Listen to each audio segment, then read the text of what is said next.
today's video, we're going to be discussing a wild and crazy rumor that could see coaching and GM changes amongst the Leafs, Penguins, and Rangers organization. We'll discuss that possibility. Plus, we have some signings. The Canucks have been fined. Big update on Gabriel Landeskog. We'll recap the draft lottery results and more coming up next.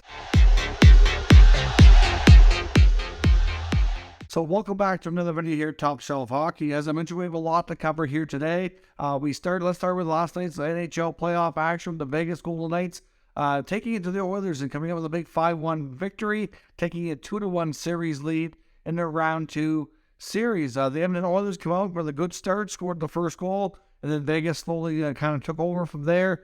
Jack Eichel had a real strong game. Vegas was certainly better 5-on-5. Edmonton was again making some miscues, mistakes. They was not the best effort by any means. A few dumb penalties, and Vegas just took advantage and kept coming. And 5-1 was the score. We saw the Rimbrau Swan go down with an injury, completely untouched. It's one of those things where he went out, stretched out to make a save. Looked like something happened to probably his knee or hip or something down there. He had to be helped off. Aiden Hill came in relief and was phenomenal. We also saw Stuart Skinner's chase for the net as well after the fourth goal. Jack Campbell come in relief. He only allowed one goal on his appearance. It was actually pretty good too. So there wasn't a whole lot of scoring in the second half of the game. But overall, the Edmonton Oilers are going to have to come out in Game 4 with a much better effort. Tonight we have Game 4 for the Carolina Hurricanes and New Jersey Devils, followed by the Dallas Stars and the Seattle Kraken. We do get a variety of news and notes from around the league here today, so let's just go through this one at a time. The Avalanche goaltender Jonas Johansson, who's been basically like a third stringer for them, up and down between the NHL and the AHL. He is a unrestricted free agent and is heading to Sweden, so he will not be re-signing in Colorado. He's not staying in the NHL. He signed a multi-year contract to play in Sweden, so he's back off to Europe. The Seattle Kraken today announced they signed the prospect goaltender Nico Kakko. He gets his 3-year entry-level contract. He was a 2022 second-round pick. He's a 6'3" goaltender from Finland. Looks like a pretty good prospect. So hopefully he can get into their system and be a factor into their future here. Obviously, they've only been around 2 years. Look where they are now. Some of their prospects are looking decent. They're only going to be able to sustain that development here on a longer-term basis. The St. Louis Blues today also announced they made a signing as well. They've signed a 25-year-old undrafted, unrestricted free agent from Europe, Andre Hein. He's a Swiss-born player, 6'2", 183 pounds, played the last few years in the Swiss National League, and has some pretty decent offensive numbers. So we'll see. Of course, this is another case of a low-risk signing, which potential high reward. We'll see if things work out for them. And it could be a cheap, boost to their offense this year, while he obviously will command more money in the future if he works out. But still, 25-year-old undrafted, unrestricted free agent under Europe is never usually, there's about a 50-50 chance of those working out sometimes. And you see some that do, some that don't, but he looks promising. So we'll see how things go for St. Louis. And the Florida Panthers also announced the signing of one of their top prospects as well, and that's right winger Mackie Samoskevich. It was a first-round pick in 2021, number 24th overall, U.S.-born player. Has been playing for the University of Michigan, another great player to come out of that program. They've had all kinds of NHL graduates here recently, so he's elected to forego the remainder of his college career and sign his contract to turn pro. The Vancouver Canucks were fined $50,000 by the NHL. Rick Dollywell had to scoop on this one in Vancouver media. Basically, what happened was they were fined for holding on-ice sessions with players in mid-April after the season is over with coaches involved, which is technically against the CBA. Of course, I'm not really what I'd call a CBA expert, but I did look into things and did verify that based on the CBA language, essentially the reason this is in the CBA is to make sure that teams are not kind of trying to force their players into practicing and putting in work on certain dates more than they're, expected to. They basically agreed to like a calendar when training camp begins and when the season ends. And then, of course, in between, they're kind of on their own, which it makes sense. It's really just there as protection measure for the players. I mean, you think there might be a way around it, though, to sign some kind of disclosure agreement or something to say that, I want to do this for this purpose. So the main reason here what happened was the Canucks had around 6 players who were doing some sessions with the Sedin twins, some of which were rehabbing from injury, and some of which were just getting on the ice to skate a bit to get ready because knew they were going overseas to the World Championships to represent their countries. So obviously Patrick Allred did speak to this here recently and then acknowledged that that's what was going on. Obviously, it's hard to say how the NHL found out or who ran it or how that all came to be, but essentially they get a $50,000 fine, and they were kind of told that if it happens again, it's going to be substantially more. So obviously not a good thing. I understand why it's there. It's kind of ridiculous in a way, but at the same time, when you're talking about any kind of unionized work and you have a contract between one party and another, you have to follow it, or it's just that simple. If anybody complains or puts up a stick about anything that's against the rules, then you're going to get in trouble. And it has to be the same across the board for all 32 NHL teams as well. So obviously it's not really a big deal, but they had to treat it as such and pass along the fine anyways. Now, of course, we got a couple of big pieces of news between last night and earlier today. Last night, of course, was the NHL Draft Lottery. I do have a video up on the channel, went up last night after the Draft Lottery was complete, kind of recapping the results and putting together my first mock draft after the lottery was completed, so we know the actual selection order for the first 16 picks. So if you haven't had a chance to check that out, it will be up in the YouTube cards.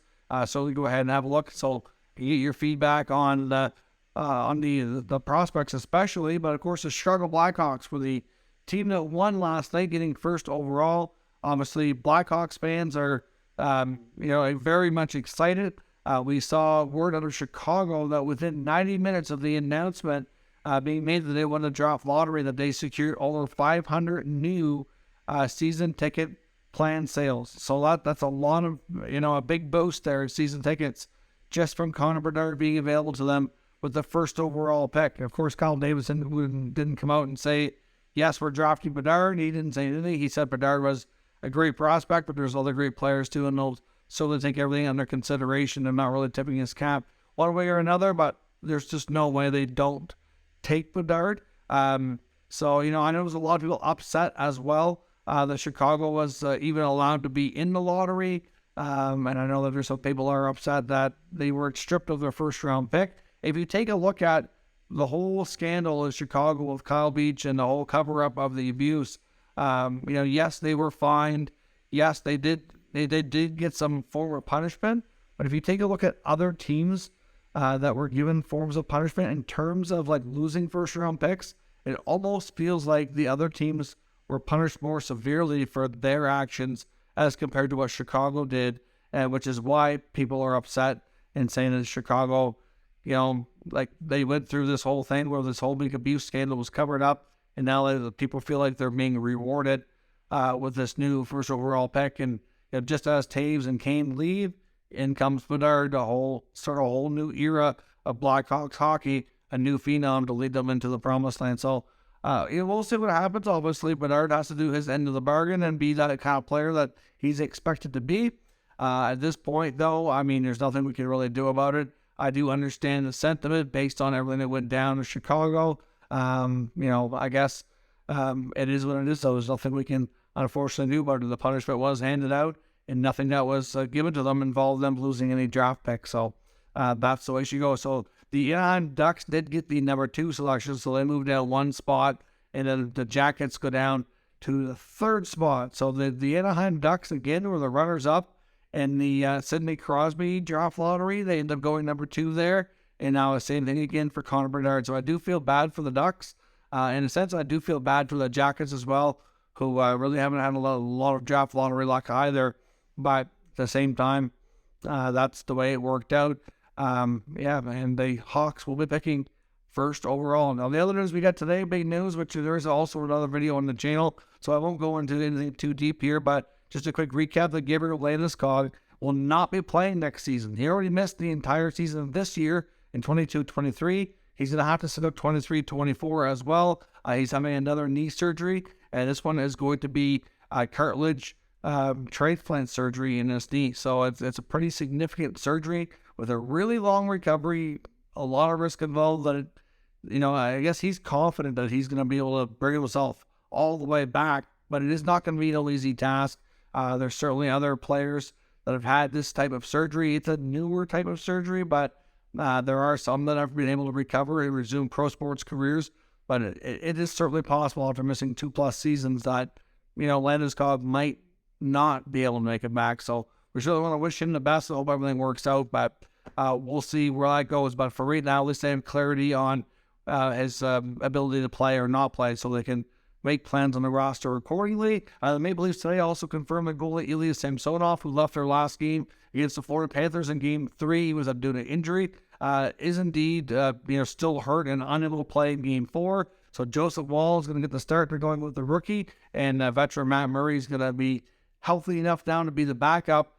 He was the number 3 the other night once Samsonov got hurt, so he was sprung into action to get dressed to be ready. Of course, he was never needed. They're going with Woll. Murray will back up. We do know that much for sure. We also got the confirmation on the Masterton Trophy finalists. Of course, at one point a few weeks back, all the team representatives were announced on who was representing each team to be nominated. The votes have now been cast, and we have our 3 finalists, which is Chris Letang out of Pittsburgh, Clayton Keller out of Arizona, and Alex Stalock in Chicago. So those 3 players all had pretty unique and inspiring stories to help them get back to the game of hockey, and dealt with a lot. And of course, it's all about perseverance and dedication to the sport. So certainly 3 very much well-deserving candidates there. So we'll see how that all works out at the NHL awards. Now, as I mentioned, we have some pretty crazy rumors floating around. Usually we talk about rumors involving trades, but this is involving coaches and general managers changing spots. Now, of course, ever since the Game 3 loss with the Maple Leafs against the Panthers, there's already, how Toronto media works, and Toronto fans and everything Leaf related just explodes. So it's either positivity or negativity, depending on the results. Now, of course, after going down 3-0 against Florida, all kinds of talk and speculation about, yes, at one point everybody assumed Kyle Dubas would get a new contract and restart and continue to be the Leafs general manager, and that Sheldon Keefe's job would be safe, and that at this point we wouldn't probably see drastic changes to the roster, maybe a few tweaks to try to carry things on. But they also didn't foresee themselves going from round 1 winners to round 2 collapses. It went from a lot of optimism, saying now that they've kind of broken free and broken the curse, maybe they'll play a little looser and a little bit more free, and maybe they'll just carry on, and God knows how far they can go. Maybe they can go all the way. They were, according to all the betting agencies, one of the favorites to win the Stanley Cup, and now here they are down 3-0 to Florida, and of course, potentially facing a sweep if they don't get their act together in Game 4. Now, due to the current situation, there's all kinds of negativity around the Leafs, and if they do get swept, a lot of people are saying, well, is it really any better than losing in the first round when you get into round 2, but you didn't win any games, okay?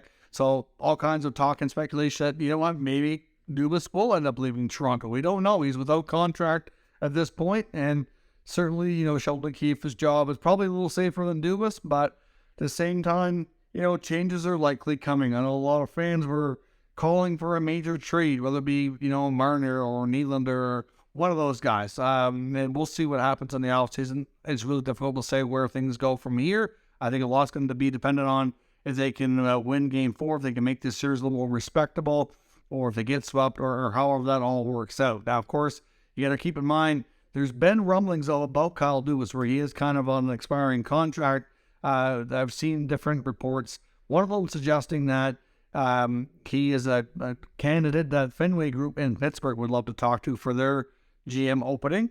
And of course, there are a lot of teams right now that have openings or waiting for the playoffs to be a little closer to being done, so they can see if some of these people they'd like to speak to could be available, and might be people they can either poach or that might be let go and be available anyway. In the case of Dubas, he's a pending UFA GM essentially, so really he can kind of do what he wants. Even if the Leafs want him back, doesn't mean he stays.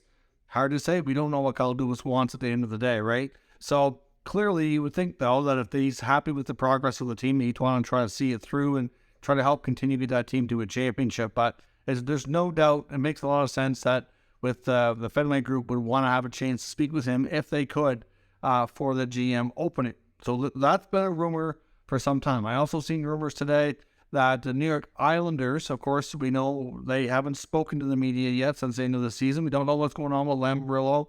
We don't know what's going on with head coach Lambert. Obviously the Lamoriello and Lambert are almost a package deal, you would think at this point, but there's some rumblings of New York Islander media that they might be looking to talk to Kyle Dubas. Of course, Dubas and Lamoriello know each other well. Lou worked for the Leafs when Dubas was early in his career.